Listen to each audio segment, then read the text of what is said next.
story of TV dating show killer depicted in new film Woman of the Hour, directed by Anna Kendrick, depicts the crimes of Rodney Alcala, who became known as the dating game killer. Alcala appeared as a bachelor on the blind date-style show in 1978, 2 years before he was convicted of the murder of a 12-year-old girl. He was eventually found guilty of 8 murders in total, however it's thought he killed many more women and girls. Alcala died in prison in 2021. Rodney Alcala was a serial killer and sex offender who was found guilty of 8 murders across New York, California, and Wyoming between 1971 and 1979. However, he is suspected of killing more than 100 women and girls. Posing as a fashion photographer, Alcala often targeted women by complimenting them and then asking to take pictures of them. In 1980, Alcala was sentenced to death in California for the murder of 12-year-old Robin Samso. His sentence was later overturned by the California Supreme Court, and he was granted a new trial. He received the same penalty in the second trial in 1986, but that too was overturned in 2003.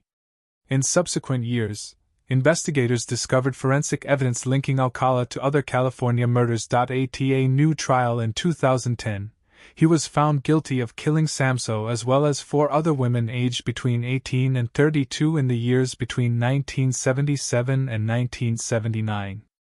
In 1994, while in custody, Alcala wrote a book titled You, the Jury, in which he argued he was innocent. In 2012, Alcala was extradited to New York after he was charged over 2 further murders from 1971 and 1977. He pleaded guilty and was sentenced in New York to 25 years to life.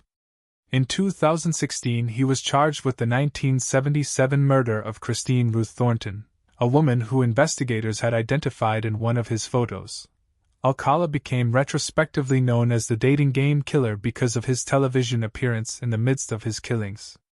In September 1978, Alcala had taken part in The Dating Game, a US TV show similar in format to the UK's Blind Date. The show saw a single woman ask questions to 3 potential partners who could be seen by the audience, but not by her. The show would conclude with the woman selecting one of the men to date, based on their answers. It's thought Alcala was selected because he was tall, handsome and charming, and producers did not conduct a background check. In the episode he appeared on, Alcala was chosen by Cheryl Bradshaw at the end of the show. But Bradshaw later said she decided not to proceed with the date after a conversation with him backstage during which she thought he was creepy. The decision likely saved her life. The original episode of The Dating Game featuring Bradshaw and Alcala no longer exists in full, only snippets of it are available online.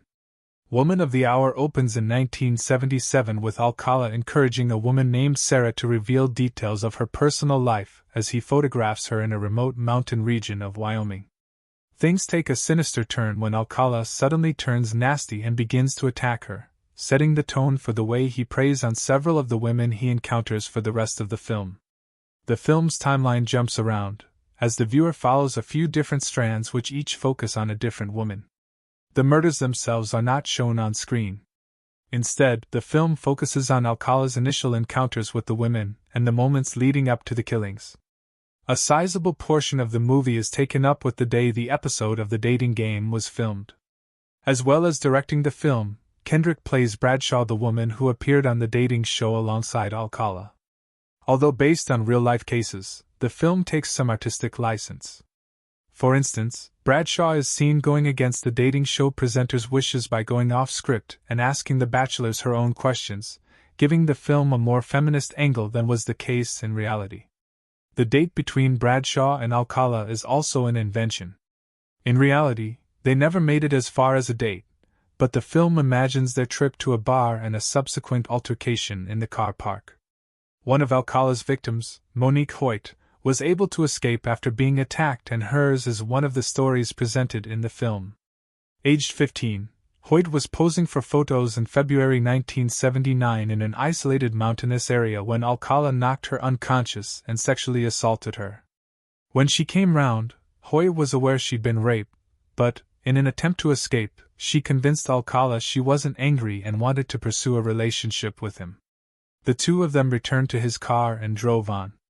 When Alcala stopped at a petrol station to use the bathroom, Hoyt fled from his car and raised the alarm. The film shows the woman, named Amy in the film, taking shelter in a nearby diner until the police arrive and arrest him.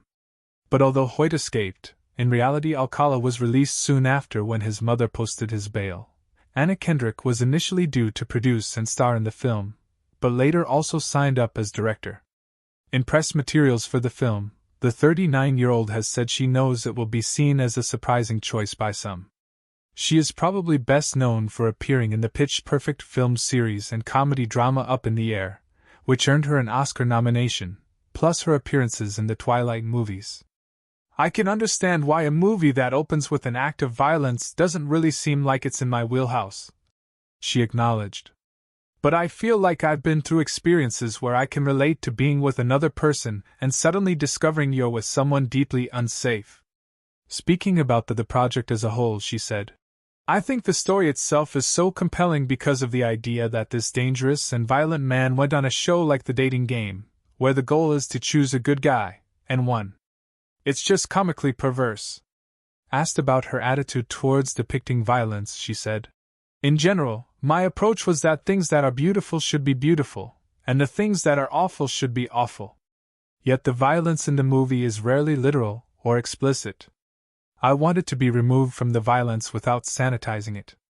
Woman of the Hour premiered at last year's Toronto International Film Festival, but Kendrick and the cast were unable to attend or promote the movie at the time due to continuing Hollywood strikes. The film has received broadly positive reviews from critics, with some saying Kendrick shows promise as a director. Kendrick's image as an actor isn't necessarily tied to dark, edgy material, but as a director she shows a talent for staging scenes of Hitchcockian suspense alongside her signature wit, said IndieWire's Katie Rife. Screen Rant's Patrice Witherspoon was less enthusiastic, suggesting the film is hindered by tonal imbalances and poor editing. But The Guardian's Benjamin Lee said Kendrick makes a convincing first-time filmmaker, capturing the feel of a time and a number of places with ease. In a genre where the gore and gristle of serial killers can become overly fetishized. He continued, the deaths are tough to watch without being explicit, restrained without sacrificing the necessary shock value.